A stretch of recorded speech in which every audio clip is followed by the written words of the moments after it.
Hello everyone, welcome to our channel Nanak education point. Myself Ina Takkar. और आज हम बात करने वाले हैं, मतलब बात क्या करेंगे। आज जो हमारा जो सब्जेक्ट है वो है बिजनेस इकोनॉमिक्स का सब्जेक्ट जो है, जिसका आज हम यूनिट नंबर 1 कंप्लीट कर रहे हैं। वैसे तो मैंने यूनिट नंबर 1 के काफी सारे टॉपिक्स आप लोगों को करा दिए थे, बट मैं एक कंफ्यूजन है जो आपका दूर कर देती हूँ। बहुत सारे बच्चे इग्नू के हैं या फिर दिल्ली यूनिवर्सिटी के हैं, तो उनकी जो बुक है वो ऑलमोस्ट सेम ही है। बस एक दो चैप्टर ऊपर नीचे हो सकते हैं। और जो माइक्रो इकोनॉमिक्स के नाम से भी मैंने पहले भी बताया था कि आप लोगों का माइक्रो इकोनॉमिक्स सब्जेक्ट है, तो भी आप ये वीडियो यहाँ पर देख सकते हैं, क्योंकि टॉपिक बिल्कुल सिमिलर है। ठीक है। और ज्यादा डिटेल में पढ़ना है तो क्लास 11th के अंदर मैंने पढ़ाया था, इसको बोर्ड पे समझाया था, तो आप प्लेलिस्ट जाके चेकआउट करोगे, वहां पे काफी डिटेल में चीजें कराई हुई हैं, आप वो भी जाके चेकआउट कर सकते हो। और बिजनेस इकोनॉमिक्स के अंदर जो सोल वाले बच्चे हैं, उनका यूनिट नंबर जो 1 है ना, उसके अंदर आप लोगों का एक तो बिजनेस इकोनॉमिक्स का इंट्रोडक्शन पार्ट था, डिमांड भी है, इलास्टिसिटी ऑफ डिमांड भी है और सप्लाई भी है, सब एक साथ एक ही यूनिट 1 में दिया गया है। ठीक है। तो अभी यूनिट 1 उनके अकॉर्डिंग कंप्लीट नहीं हुआ, वो अभी पूरा चल रहा है। और ये जो मैं वीडियो बनाऊंगी, इसके बाद भी एक वीडियो आएगी, उसमें मैं कंप्लीट सप्लाई तक पूरा यूनिट नंबर 1 कंप्लीट करा दूंगी। ठीक है। और रही बात आप लोगों की, जो इग्नू के स्टूडेंट हैं, वो भी ये माइक्रो इकोनॉमिक्स का उनके पास सब्जेक्ट है या बिजनेस इकोनॉमिक्स है, तो ये आप आराम से पढ़ सकते हैं विदाउट एनी डिफिकल्टी। नोट्स वगैरह हम लोगों के प्रिपेयर हो चुके हैं, जिन भी बच्चों को चाहिए वो टाइमली ले लीजिएगा और अभी से पढ़ना स्टार्ट कर दो, क्योंकि इसके अंदर बहुत सारे टॉपिक्स हैं। शेड्यूल कर सब कुछ सही बनाना, नहीं तो नंबर नहीं मिलेंगे। बहुत सारे बच्चों की बैक आती है। पढ़ना अभी से स्टार्ट कर दे, जितना जितना मैं करा रही हूँ नोट्स में से भी आपको रेडी कर लेना है। राइट। तो स्टार्ट करते हैं। जो आज का हमारा टॉपिक है वो है हमारा डिमांड। डिमांड से पहले जो हमारा बिजनेस इकोनॉमिक्स का इंट्रोडक्शन पार्ट था, और रही बात जो इग्नू के स्टूडेंट हैं जिनका माइक्रो इकोनॉमिक्स के अंदर जो स्टार्टिंग का इंट्रोडक्शन पार्ट है, वो मैंने माइक्रो इकोनॉमिक्स की प्लेलिस्ट है, वहां पे आपको मिल जाएगा। बाकी के जो टॉपिक्स हैं वो मैं दोनों प्लेलिस्ट में डालती रहूंगी। सो डिमांड टॉपिक बिल्कुल सिमिलर है माइक्रो इकोनॉमिक्स के लिए, बिजनेस इकोनॉमिक्स के लिए भी। सो स्टार्ट करते हैं हम लोग। बेसिकली डिमांड है क्या। तो देखो बेसिकली क्या है कि मेरे पास ऑलरेडी ये हैंड रिटन नोट्स जो है वो लिखे हुए थे। ठीक है। बट मैं यहाँ से आप लोगों को नहीं समझा रही हूँ, क्योंकि आप लोगों को मेरे को बिल्कुल फ्लो चार्ट में समझाना है, ताकि इजीली समझ आ जाए। और माइक्रो इकोनॉमिक्स बहुत इजी तरीके से समझा रही हूँ, ताकि आपको एक ही बार में समझ आ जाए। सो डिमांड क्या है बेसिकली। तो डिमांड के अंदर डिमांड होता क्या है, जब कोई एक व्यक्ति या कोई ऐसा इंसान की अगर मैं बात करूं, तो उसको किसी भी चीज की क्रेविंग होती है। ठीक है। मेरी ड्राइंग थोड़ी अच्छी नहीं है, तो आप प्लीज मैनेज कर लीजिएगा। ठीक है। तो मान लीजिए ये इसका नाम है, फॉर एग्जाम्पल क्या नाम लूं, प्रिया ले लेते हो। ठीक है। तो बेसिकली ये जो प्रिया है ना, इसको फॉर एग्जाम्पल मैगी खाने की क्रेविंग्स हो रही थी। ठीक है। ज्यादातर होता है ना कि गर्ल्स को लगता है कि रात को यार पढ़ाई कर रहे हैं, चलो ठीक है यार मैगी बना लेते हैं। ठीक है। तो मैगी खाने का मन कर गया, या फिर कभी बीच में हम पढ़ाई कर रहे होते हैं या कुछ हम लोग वीडियोस वगैरह रील्स वगैरह देख रहे होते हैं, तो खाने की कोई वीडियो सामने आ जाती है। आजकल तो आप देखते ही हैं फूड ब्लॉगर्स ने क्या मतलब खाने को कहाँ से पहुंचा दिया, आप देख ही सकते हैं। तो हम कोई भी रील देख रहे होते हैं ना, लाइक स्क्रॉल कर रहे होते हैं, और हमें सामने से कुछ खाने की वीडियो दिख जाती है, लाइक पिज्जा है, बर्गर है, या फिर कुछ भी है, तो हमें भी एकदम से क्रेविंग हो जाती है, यार आज ही खाना है, अब भी खाना है। ठीक है। तो हम उसी टाइम ऑर्डर कर लेते हैं, जाके ले आते हैं, वट जो भी है। सो इसी तरीके से प्रिया जो है उसको मैगी खाने की जो है क्रेविंग्स हो गई। यानी कि मैगी क्या है, एक गुड ही तो है, एक सामान ही है, कमोडिटी वस्तु है। ठीक है। तो बेसिकली यहाँ पर उसको जो खाने का मन किया, उसको अभी मन किया है। ठीक है। उसकी क्रेविंग्स हो रही है। ठीक है। अब वो उसको खरीदेगी या नहीं खरीदेगी, इट्स टोटली डिपेंड अपॉन प्रिया। प्रिया पे डिपेंड करता है कि वो मैगी खरीदेगी या नहीं खरीदेगी। अब देखो होता क्या है, बहुत सारी चीजें जो होती है ना, वो डिमांड जो होती है वो बहुत सारे फैक्टर्स पे डिपेंड करती है। जैसे मैं यहाँ पे एक छोटा सा एग्जांपल लेती हूँ। पहले डिमांड जो है वो दो तरीके से होती है, या तो किसी की डिमांड दो पार्ट्स में है, या तो गुड्स की होगी या फिर सर्विस की होगी। गुड्स में जैसे कोई भी कमोडिटी, आप कमोडिटी वर्ड ज्यादातर यूज करेंगे जब भी आप इकोनॉमिक्स का पेपर देंगे। ठीक है। तो कमोडिटी यानी वस्तु जो है, कमोडिटी को हम वस्तु बोलते हैं बेसिकली। मैगी है, पिज्जा है, बर्गर है, पेंसिल है, टेबल है, चेयर है, कुछ भी एग्जाम्पल आप गुड्स का ले सकते हैं कि हमें गुड लेने का मन था, लैपटॉप, टीवी, वट कुछ भी। ठीक है। लाइक अभी दिवाली आने वाली है, तो लाइक हम सामान खरीदेंगे बहुत सारा। ठीक है। वो भी गुड्स कमोडिटी का ही पार्ट है। ठीक है। हम लोग डेकोरेशन का सामान लेते हैं, या बहुत सारे लोग कुछ भी कुछ भी खरीद रहे हैं, तो यहाँ पर उसको जो है वो गुड है। और सर्विस क्या होती है, सर्विस में क्या होता है, कोई गुड्स नहीं होता, सर्विस दी जाती है। जैसे कि चार्टर्ड अकाउंटेंट अपनी सर्विस दे रहा है, ट्यूशन जो आपकी टीचर होती है वो आपको क्या है, ट्यूशन पढ़ाती है, यानी कि आपको सर्विस दे रही है। जैसे हम अर्बन क्लैप से बहुत सारी सर्विसेज लेते हैं, ठीक है, तो लाइक हमें व्हाइट वॉश कराना था, तो हमने अर्बन क्लैप से जो है वो पेंटर वगैरह बुला लिए, तो वो भी क्या है, सर्विस है। तो हमें हमें डिपेंड करता है, हमने अभी ये सिर्फ ये सीखा है कि डिमांड दो तरीके से होती है, या तो गुड्स की होती है, सर्विस की होती है। पहले तो आपको ये क्लियर हो गया होगा। उसके बाद बात करते हैं डिमांड की एक डेफिनेशन की, फिर एग्जांपल दूंगी, डिमांड बिल्कुल क्लियर हो जाएगा। Demand is the quantity of a commodity that a consumer is willing and able to buy at each possible price during a given period of time, ठीक है। तो बेसिकली होता क्या है, अब बहुत सारे बच्चे ये ना सोचे कि मैम ये वाली डेफिनेशन क्लास 11th में पढ़ी थी, क्या ये चलेगी? तो मैं कोशिश करती हूँ कि जो चीज आप क्लास 11 12th में पढ़ चुके हैं और जो टॉपिक सिमिलर है, तो क्यों ना आप पुराना भी जो है वो याद कर लें, क्योंकि इजीली याद भी हो जाता है, क्योंकि आपने पढ़ भी रखा है। हाँ भाई, जो नए टॉपिक्स आए हैं उसकी तो डेफिनेशन आपको अपनी बुक से करनी ही पड़ती है, लेकिन जो पुराने टॉपिक्स हैं, जो सिमिलर टॉपिक हैं, उसकी डेफिनेशन आप बिल्कुल, अगर आपको पुरानी वाली याद है, पुरानी बुक की, पुराने राइटर्स की याद है, तो डेफिनेटली आप वो लिख सकते हैं, गलत नहीं होगी। आई होप आपको क्लियर है। डिमांड इज द, मैं आप लोगों के लिए बेसिकली काम आसान करना चाहती हूँ, डिफिकल्ट करना नहीं चाहती, क्योंकि 2-2 महीने में, 3-3 महीने में सेमेस्टर ले लेते हैं, पूरी पूरी किताबें आती हैं, इतने इतना सिलेबस है, इतनी इतनी बुक्स हैं, तो आप लोग भी क्या करेंगे? तो आप लोगों का जो काम आसान तो हमारा का करना फर्ज है ना, तो हम लोग वो कर रहे हैं, ठीक है। So demand is the quantity, demand क्या है? Quantity, quantity of the commodity, कि एक कंज्यूमर जो है, कंज्यूमर कौन होता है? जो सामान लेने की या सर्विस लेने की इच्छा रखता है, ठीक है, विलिंगनेस है उसको, मतलब वो लेना चाहता है, उसको डिजायर हो रही है अंदर से, उसको क्रेविंग्स है चीजों की लेने की, हाँ भाई अब लेना है, एबल टू बाय, वो उस चीज को फिर वो देखता है कि वो उस चीज को ले भी सकता है या नहीं, मतलब उस गुड्स का प्राइस देखता है कि हाँ भाई वो उसके बजट में है या नहीं। अगर उसके बजट में है तो फिर वो क्या करता है, उस एक पर्टिकुलर टाइम पे लेता है, ठीक है।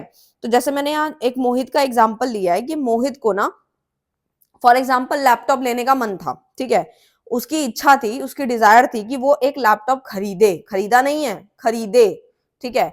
तो यानी कि वो उसकी विलिंगनेस है। अब बात आती है एबल टू बाय, क्या वो खरीद सकता है उसको, क्या उसके पास इतने पैसे हैं? फॉर एग्जाम्पल उसको एचपी का लैपटॉप लेना था और उसका जो बजट था ना वो 60K का था, यानी 60,000 रुपीज उसके पास आराम से है, और उसका बजट इतना है, इतने इतने में आराम से उसका लैपटॉप आ जाएगा, लाइक 55-60 के अराउंड एचपी का लैपटॉप आराम से आ जाता है, ठीक है। तो बेसिकली अगर मैं बात करूं 60 तक के आसपास उसको लैपटॉप परचेज करना है, और कहीं ना कहीं वो पहले उसने ये देखा कि वो लेना चाहता है, ठीक है, उसकी डिजायर थी।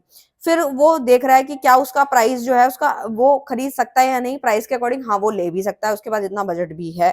फिर उसके बाद एक पर्टिकुलर पॉइंट ऑफ टाइम देखा जाएगा, अगर जिस पॉइंट ऑफ टाइम में उसको डिजायर भी प्रेजेंट हुई थी, प्राइस भी उसने देख लिया, सही टाइम भी देख लिया, जिस सही टाइम पे उसने खरीदा उसी टाइम उसकी डिमांड जो है वो वहीं पे अराइज हो चुकी है, यानी वो डिमांड कंप्लीट हो चुकी है, फिर वो खरीद लेगा और अपने घर पे लैपटॉप ले आएगा।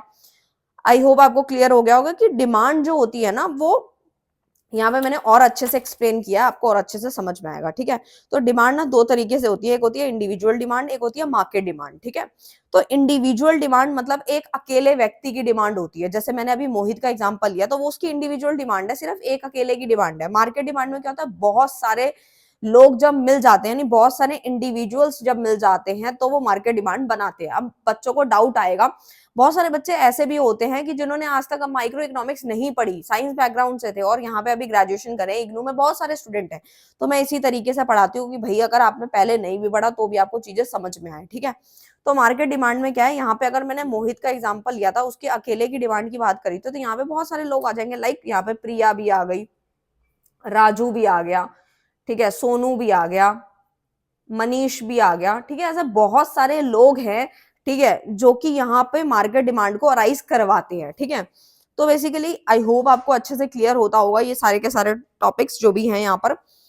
तो यहाँ पर मैंने लिखा भी है डिमांड, इंडिविजुअल डिमांड, कंज्यूमर। आपने क्या करना है, मार्केट के पीछे कंज्यूमर्स लगा देना। मैं ना साथ साथ आपको माइक्रो इकोनॉमिक्स याद भी करवाती रहूंगी ताकि आपको डिफिकल्टी ना आए, ठीक है। तो यहाँ पे मैं स्टार लगा रही हूँ, ठीक है। तो ये छोटी छोटी चीजें आपको याद रखनी है, यानी पूरा का पूरा टॉपिक याद हो जाएगा। और आपके ना बुक के अंदर मार्केट डिमांड के ऊपर भी काफी सारी चीजें है, तो बस कुछ नहीं करना, सारी चीजें, सारी डेफिनेशन सब कुछ सेम बनेगा, बस कंज्यूमर की जगह पे कंज्यूमर्स हो जाएगा, ठीक है, एस लग जाएगा, क्योंकि बहुत सारे कंज्यूमर्स आते हैं और उनकी डिमांड की बात होती है। प्रिया की डिमांड अलग है, राजू की डिमांड अलग है, सोनू की डिमांड अलग है, मनीष की डिमांड अलग है, ठीक है। इस तरीके से अलग अलग डिमांड जब अराइज होती है बहुत सारे लोगों की, तो वो हमारी मार्केट डिमांड बनाती है। अब मैं आपको एक छोटा सा एग्जांपल देती हूँ। यहाँ पे डिमांड डिमांड 3 चीजों से मिलकर बना है। देखो क्या क्या, एक तो डिजायर, वांट है, फिर उसकी डिमांड है, ठीक है। प्राइस वाइस सब इसी में आ जाता है, ठीक है। अब बात कर लेते हैं इसकी डिमांड की, कि डिमांड जो है ना वो 3 वर्ड से मिलकर बना है, एक तो डिजायर, एक तो वांट, एक तो आपकी डिमांड। तो मैं आपको ना तीनों चीजों को एक एग्जांपल से समझाती हूँ। अगर आप ये समझ गए तो समझ लेना डिमांड का पूरा टॉपिक समझ गए। अब मान लो ऑडी Q3 की अगर मैं बताऊं, ऑडी गाड़ी की बात करूं, वैसे तो बहुत सारे ब्रांड्स है, BMW है, बहुत सारे ब्रांड्स है, मर्सिडीज है, लेकिन अगर ऑडी Q3 की बात करूं तो लिटरली मुझे पर्सनली बहुत सही लगती है, ठीक है, और मेरी इच्छा भी है उसको लेने की। सो बेसिकली मैं आपको एग्जांपल के लिए समझा रही हूँ। जैसे मान लो ऑडी Q3 मेरे को लेने की इच्छा है, ठीक है। अभी मैंने क्या बोला कि मैंने सोचा मेरे पास होनी चाहिए, इच्छा है।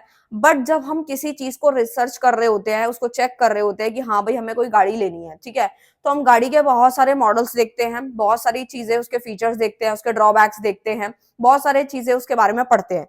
तो मान लो जब मेरी यहाँ पे डिजायर थी तो मैंने ऑडी के साथ साथ BMW या और बहुत सारी जो कार्स थी उनके बारे में स्टडी किया, रिसर्च किया। तो मेरे को लग तो ऑडी सही रही है, मतलब डिजायर है मुझे इसकी, लेकिन इसके साथ साथ मैंने और भी चीजें देखी हैं, ठीक है। तो वो तो है डिजायर। डिजायर का सिंपल सा मतलब समझो कि होनी चाहिए, ठीक है, मेरे को डिजायर है कि हाँ होनी चाहिए ये वाली, ठीक है। वांट में है कि यही वाली लेनी है, मतलब कंफर्म हो चुका है कि मुझे ऑडी ही लेनी है, ऑडी Q3 ही लेनी है। वैसे तो मैंने बहुत सारे ब्रांड्स देखे थे, बट मुझे ऑडी Q3 ज्यादा फीचर वाइज अच्छी लगी, ठीक है। नेक्स्ट की बात करें डिमांड, डिमांड में क्या है, लेने के लिए बिल्कुल तैयार है, प्राइस वगैरह सब कुछ इसी के अंदर आ जाता है। प्राइस वगैरह कि हाँ भाई हम एबल टू बाय भी है, हमारे पास पैसे भी हैं, बजट भी है, सही टाइम भी है। तो ये सारी चीजें जब डिमांड में आ जाती है तो हमारी डिमांड वहीं क्रिएट हो जाती है। फिर हम अब सारी चीजें जब बन जाती है तो हमने वो मान लो वो चीज वो गाड़ी ऑडी Q3 खरीद ली, तो फिर उसके बाद लेके हम घर ले आए। तो दैट मीन्स वो पार्ट तो अलग हो गया, लेकिन ये वाला जो पार्ट है वो समझने का था जो मैंने आपको यहाँ पे समझाया। जैसे मिडनाइट क्रेविंग, ऐसा कोई सा भी आप कुछ भी ले सकते हो। जैसे मिडनाइट क्रेविंग्स होती है मैगी एंड कॉफी की, या फिर चिप्स हो गए, या फिर जो भी चीजें होती है, तो वो डिजायर है, ठीक है। ऐसे ही मैंने BMW, ऑडी, आप कोई भी एग्जांपल लिख सकते हैं, बट वहां पे लिखना बहुत ज्यादा जरूरी है, ठीक है। 100% क्लियर होगा आपको। नेक्स्ट टॉपिक पे आ जाते हैं हम। Determinants factor affecting of demand, और मैं ना आप लोगों को ऐसे एग्जांपल्स देती हूँ डेली लाइफ के जो आपने रिलेट भी कर सके, ठीक है, और आपको वहां पे याद भी रहे। Determinants factor affecting of demand की डिमांड जो होती है ना, हमें सोते सोते थोड़ी ना ध्यान आएगा कि अब भाई हमें डिमांड हो रही है कि हमें ऑडी लेनी है, या BMW लेनी है, मर्सिडीज लेनी है, कौन सी गाड़ी लेनी है, या फिर कोई भी सामान लेना है। तो डिमांड जो होती है ना उसको बहुत सारे फैक्टर हैं जो प्रभावित करते हैं, इफेक्ट करते हैं, तभी डिमांड अराइज होती है। मतलब डिमांड भी तभी अराइज होती है या तो उस चीज की हमें बहुत ज्यादा जरूरत है, या फिर आप देखते हो, आप खुद अपने पे अप्लाई करके देखो, आपको खुद इसका आंसर समझ में आ जाएगा। कैसे आएगा? अब मान लो आप बैठे हुए हो, आप पढ़ाई कर रहे हो, आपको एकदम से मन में आया कि मुझे ना कोई भी लैपटॉप लेना है, ठीक है। तो मन में कैसे आया? आपको उस चीज की जरूरत पड़ी होगी, या फिर आप कोई ऑनलाइन क्लास ले रहे होगे, या फिर आप कोई जॉब कर रहे होगे, ठीक है, तो आपको उसकी जरूरत पड़ी होगी। या फिर आपको मार्केट में सुनने में आएगा कि अभी दिवाली सेल आ रही है, फॉर एग्जाम्पल 60,000 का जो लैपटॉप है ना वो 20,000 में मिल रहा है, तो यानी कि प्राइस कम हो गया। आप समझ रहे हो बात मेरी? ये सब चीजें तो मैं आपको समझाऊंगी, लेकिन मैं आपको सिर्फ डेली लाइफ एग्जाम्पल से पहले समझाना चाहती हूँ कि डिमांड किस फॉर्म में अराइज होती है। आप अपने ऊपर अप्लाई करके देखो। तो प्राइस सुनने में आया, किसी फ्रेंड ने बता दिया बिग बिलियन सेल आ रही है, कोई भी वटेवर दिवाली सेल आ रही है, XYZ, उसमें इतना प्राइस कम हो गया। वैसे इतना प्राइस कम होता नहीं है। हाँ ठीक है, हम मान लेते हैं कि 60,000 की चीज 20,000, 10,000, 5,000 में मिल रही है, ठीक है, तो हम ऑटोमेटिकली खरीद लेंगे। हमें जरूरत नहीं भी होगी ना तब भी हम खरीद लेंगे, कहेंगे बहुत बढ़िया सेल आई है, खरीद लो। यानी प्राइस ने इफेक्ट कर दिया, हमारी डिमांड को अराइज कर दिया, ठीक है। या फिर हमारी जरूरत ने, हमें उसको लेना है इसलिए हमारी डिमांड अराइज होगी। फैशन है, ये ट्रेंड है, या फिर आपकी कोई भी चीजें हैं, तो वो आपकी डिमांड को अराइज करवा देती है। अब वही सारी चीजें अब आपको समझना है वो क्या क्या है। सबसे पहले प्राइस ऑफ द गुड्स और सर्विसेज। कोई भी गुड्स या फिर कोई भी सर्विसेज के जो प्राइसेस होते हैं वो आपकी डिमांड को इफेक्ट करते हैं। और यहाँ पे वही वाला एग्जांपल मैंने लिखा है जो मैंने अभी आपको समझाया। फॉर एग्जांपल लैपटॉप या कोई भी चीज, जैसे मैं मान लो पेन का एग्जांपल लेती हूँ। पहले ना ये पेन जो था वो 10 रुपए का आता था, ठीक है, तो हम ना 20 की डिमांड करते थे, 20 क्वांटिटी की डिमांड करते थे। लेकिन अभी जो है ना, अभी जो है बेसिकली यहाँ पर प्राइस जो है वो सस्ता हो गया, ठीक है, यानी 10 रुपए से 5 रुपए हो गया प्राइस। तो हमने डिमांड बढ़ा दी, हमें जरूरत नहीं थी इतने पेन्स की, बट स्टिल हमने 5 रुपए प्राइस होते, प्राइस कम होते ही हमने डिमांड को क्या कर दिया, आप देख रहे हो 20 से 30 हो गया, ठीक है। तो यानी कि जो 20 से 40 हुआ है, सॉरी 20 से 40 हुआ है, 20 से 40 हुआ है। तो बोलते बोलते कभी कभी हो जाता है, कोई दिक्कत नहीं है। तो गलती हर किसी से हो जाती है। सो प्राइस क्या है, 10 से 5 हुआ, यानी प्राइस कम हुआ तो डिमांड बढ़ गई, 20 से 40 हो गई। तो आप देख रहे हो कि प्राइस जैसे कम हुआ, हमें ये लालच हुआ कि नहीं यार अभी स्टॉक करके रख लेते हैं, बाद में तो महंगे कब हो जाए कब ना हो, पढ़ाई तो करते ही हम, हमें चाहिए भी होते हैं, हम लेके रख लेंगे, बाद में काम आ जाएंगे। तो यानी कि प्राइस ने हमारी डिमांड को राइज करवा दिया, ठीक है। तो आपको बस एक सिंपल सा लॉजिक याद रखना है, जब भी प्राइस बढ़ता है तो आपकी डिमांड क्या होती है, कम हो जाती है, और जब प्राइस कम होता है तो आपकी डिमांड बढ़ जाती है। तो ये वाला केस तो आप यहाँ समझ चुके हो, ठीक है, पेन के एग्जाम्पल से भी और लैपटॉप के एग्जाम्पल से भी। लेकिन अगर मैं बताऊं कि प्राइस बढ़ गया तो आप डिमांड कम कर देते हो, मैं भी छोटा सा एग्जाम्पल लेती हूँ। अभी बहुत टाइम पहले आपने देखा होगा कि पहले तो प्याज का प्राइस जो है बहुत ज्यादा बढ़ गया था, ठीक है। उसके बाद टमाटर का प्राइस बढ़ गया था। तो आप देख रहे थे, टमाटर का मैं एक बहुत बढ़िया एग्जाम्पल लेती हूँ, क्योंकि अभी थोड़े टाइम पहले ही उसका जो प्राइस था ना वो बहुत ज्यादा बढ़ गया था। तो लोगों ने क्या करना स्टार्ट किया, देखो प्राइस जो था ना सब्जियों का, मतलब टमाटर की अगर मैं बात करूं, तो जैसे ही प्राइस बढ़ा ना, तो जो लोग बहुत रईस है भाई, वो तो उनको तो क्या ही फर्क पड़ेगा, ठीक है, बट स्टिल उनको भी कहीं ना कहीं थोड़ा बहुत तो फर्क पड़ता ही है। जहां वो अपनी सब्जी के अंदर 4 टमाटर यूज कर रहे थे, अब वो 2 करने लग गए, ठीक है। अगर मैं नॉर्मल फैमिली की बात करूँ तो वो चार चार जहाँ यूज कर रहे थे वहां 1 यूज करने लग गए होंगे, ठीक है। और जो बिल्कुल ही लो क्लास है, जिनको लगता था कि हाँ भाई हम तो भाई सब्जी में 1 1.5 टमाटर डाल देते हैं, हमारी सब्जी बन जाती है, जो मतलब इतने ज्यादा अमीर नहीं है, नॉर्मल फैमिली से भी जो है रिलेट नहीं कर पाते। तो बेसिकली उन्होंने तो क्या करा, टोमेटो सॉस होती है ना, वो 1 1 रुपए वाले पाउच है वो डालना शुरू कर दिया, किसी ने तो अमचूर डालना शुरू कर दिया। तो बेसिकली क्या है ये, तो हमने भाई, हमने लगा कि भाई इतनी महंगी सब्जी इतने महंगे टमाटर खरीदने की जरूरत नहीं है भाई, स्विच हो जाओ। तो यानी कि जैसे ही प्राइस बढ़ा, हमने डिमांड को गिरा गिरा गिरा के, कईयों ने तो जो बिल्कुल नहीं खरीद पाते, जिनकी ज्यादा इनकम नहीं है, वो तो बिल्कुल ही जीरो कर दिया उन्होंने डिमांड को। लेकिन जो मिडिल फैमिली से बिलोंग करते हैं, अमीर है, उन्होंने क्वांटिटी गिरा दी, अपनी कम कर दी, बिल्कुल खत्म तो नहीं करी, हाँ कम कर दी, क्योंकि महंगे थे। तो आप समझ रहे हो ना कि ये जो प्राइस है ना, वो हमारी डिमांड को इस तरीके से इफेक्ट कर देता है, ठीक है। इनकम ऑफ द कंज्यूमर है भाई, इनकम ऑफ द कंज्यूमर को मैं टोन्ड और फुल क्रीम मिल्क से बहुत अच्छा रिलेट कर पा रही हूँ, क्योंकि आजकल हमारे घर में ज्यादातर मिल्क जो आ रहा है वो यही आता है, ठीक है। मैं इकोनॉमिक्स को बहुत ज्यादा डिटेल में भी करा सकती हूँ, क्योंकि ये मेरा बिल्कुल फेवरेट सब्जेक्ट है, और माइक्रो इकोनॉमिक्स, बिजनेस इकोनॉमिक्स मेरे को लिटरली बहुत 11th क्लास से ही पसंद है। When I was in 11th class, तो मेरे को तब से ही माइक्रो इकोनॉमिक्स मेरा फेवरेट सब्जेक्ट रहा है, और इसमें मैंने बहुत अच्छा खासा भी स्कोर किया था। बट स्टिल मैं बता रही हूँ कि मुझे आज तक ये पसंद है, और मैं बहुत जल्द इसके ऊपर डिटेल वीडियो बनाने वाली हूँ। बट अभी तो एग्जाम्स हैं आप लोगों के, तो मैं उसी के अकॉर्डिंग पढ़ा रही हूँ। बट मैं इसको और ज्यादा, एक टॉपिक को मैं 2 घंटे तक भी समझा सकती हूँ आप लोगों को, और मैं समझाऊंगी। अगर आप लोगों की डिमांड आएगी, मैसेज आएंगे, कमेंट्स आएंगे, तो मैं जरूर इसके ऊपर अलग से वीडियोस बनाऊंगा। अभी थोड़ा शेड्यूल एक्चुअली बिजी भी चल रहा है मेरा भी, क्योंकि मेरे भी अभी एग्जाम की प्रिपरेशन चल रही है। सो मैं भी थोड़ा सा बिजी हूँ, और मुझे आप लोगों को भी देखना है। और जब कमेंट्स आते हैं तो मुझे खुद को बड़ा फील होता है कि मैम अभी तक वीडियो नहीं आई, और मुझे खुद को बहुत बुरा लगता है, मैं क्या करूँ। स्टिल मेरा शेड्यूल सच में ही बिजी है, ऑफलाइन क्लासेस, ऑनलाइन क्लासेस भी है, फिर वीडियोस है, और मेरे को ही सारी रिकॉर्ड करनी होती है, सारी की सारी वीडियोस और सारे सब्जेक्ट, और बहुत सारा सब्जेक्ट है यार, मतलब बहुत कुछ है, मैं बता नहीं सकती। छोड़ो, खैर टाइम वेस्ट नहीं करना, क्योंकि टाइम बहुत ही कम है हमारे पास। इनकम ऑफ द कंज्यूमर्स में आता है कि एक जो कंज्यूमर है ना, उसकी जो इनकम है वो किस तरीके से इफेक्ट करती है। अब आप ये देखो कि एक बंदा है, वो 10,000 रुपए कमा रहा था, तो टोन मिल्क का यूज कर रहा है, जैसे ब्लू कलर की थैली जो आती है।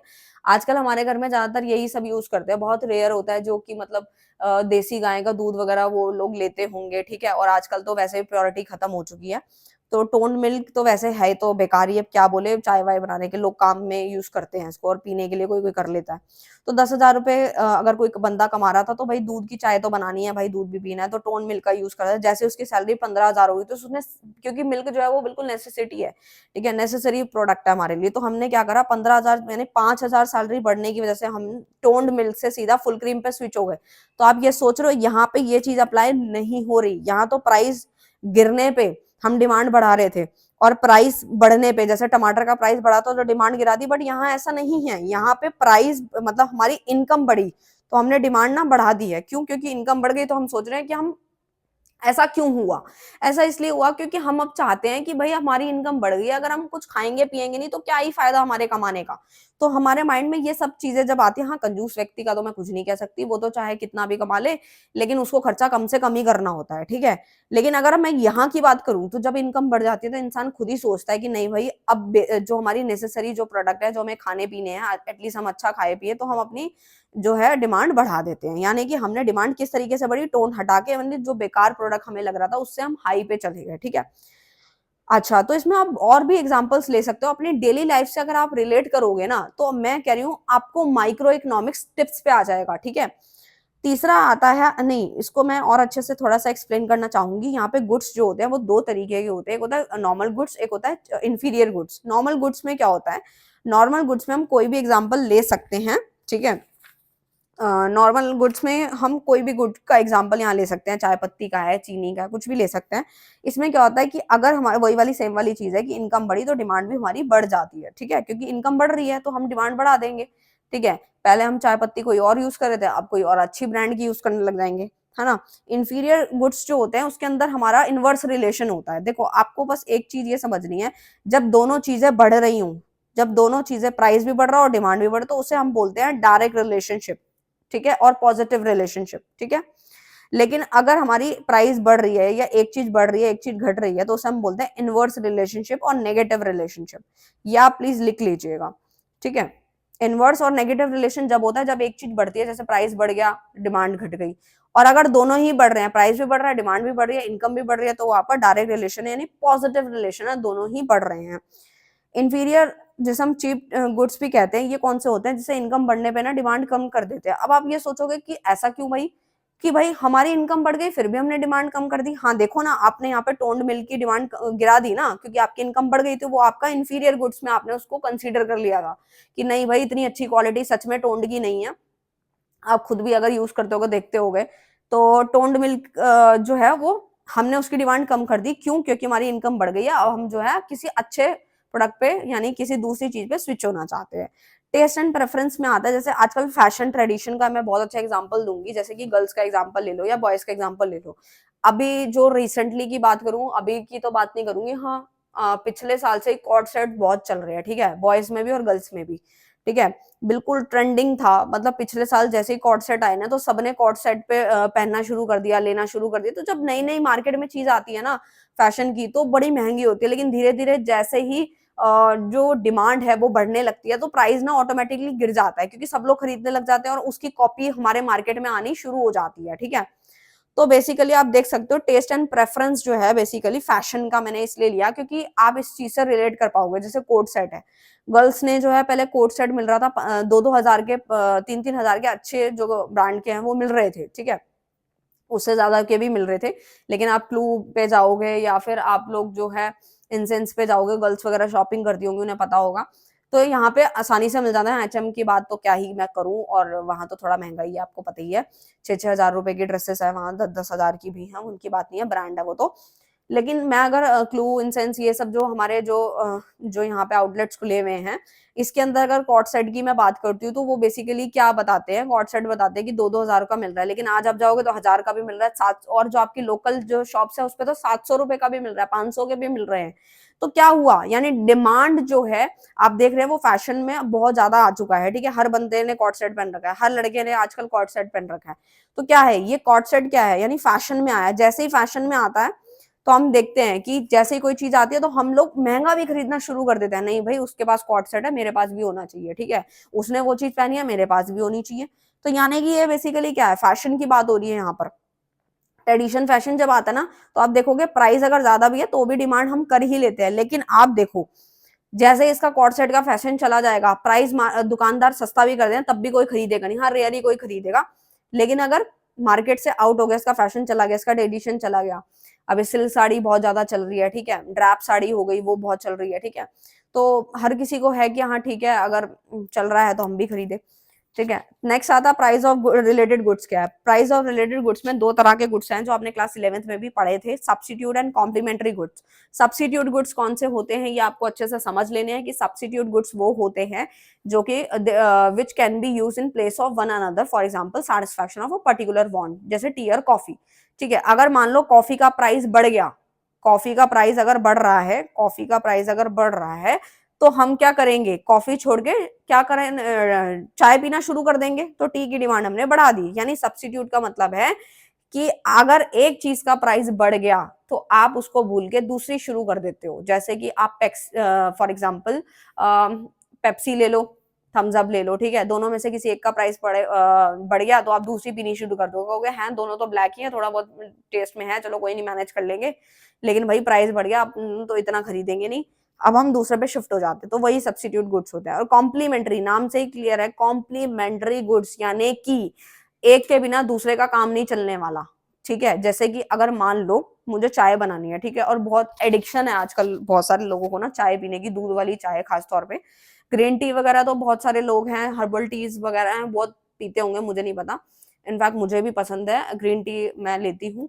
और आपको पसंद है या नहीं पसंद, कमेंट करना कि आपको कौन सी वाली टी पसंद है, ग्रीन टी पसंद है, हर्बल टी पसंद है, या फिर आपको मिल्क टी पसंद है, कमेंट जरूर करना, ठीक है। मुझे पता लगेगा कि कौन कौन बच्चा इस वीडियो को अच्छे ढंग से देख रहा है, ठीक है।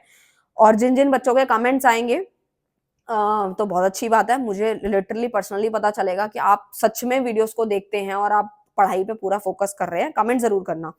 सो कॉम्प्लीमेंट्री जो गुड्स होते हैं, बेसिकली मैंने अभी आपको बताया कि एक के बिना दूसरे का काम तो चलने वाला है ही नहीं भाई, ठीक है। जैसे कि अब मान लो चीनी का प्राइस बढ़ गया, ठीक है, तो आप देखोगे कि एक चीज के बढ़ने से दूसरे पे भी फर्क पड़ता है। जैसे कि अगर मैं बोल दूं कि पेन का एग्जाम्पल लेती हूँ, ठीक है, पेन का बहुत अच्छा एग्जाम्पल है, ठीक है। अब पेन है, ठीक है, और रिफिल नहीं है, तो पेन का कोई काम है नहीं है, ठीक है। पेट्रोल और आप इसमें गाड़ी का कार का एग्जाम्पल ले सकते हो, वो दोनों ही एक दूसरे पे डिपेंड करते हैं, ठीक है। तो यानी वो कॉम्प्लीमेंट्री गुड्स हैं, एक के बिना दूसरे का काम नहीं चलेगा, प्राइस बढ़ गया तो भी अगर जरूरत है तो करना ही पड़ेगा, कोई ऑप्शन नहीं है। नेक्स्ट पे आते हैं, ये हमारा जो है लास्ट टॉपिक है इस वीडियो का, ठीक है। वैसे तो बहुत सारे टॉपिक बचे हैं, मैं क्या करूं, बहुत सारा सिलेबस है, लेकिन जल्दी जल्दी कंप्लीट करने की कोशिश करवाऊंगी मैं। लॉ ऑफ डिमांड क्या है बस ये समझ लेते हैं। लॉ ऑफ डिमांड में एक छोटी सी मैंने बहुत इजी सी डेफिनेशन लिखी है, इनवर्स रिलेशन। इनवर्स मैंने अभी बताया उल्टा रिलेशन होता है, एक चीज बढ़ती है एक चीज घटती है।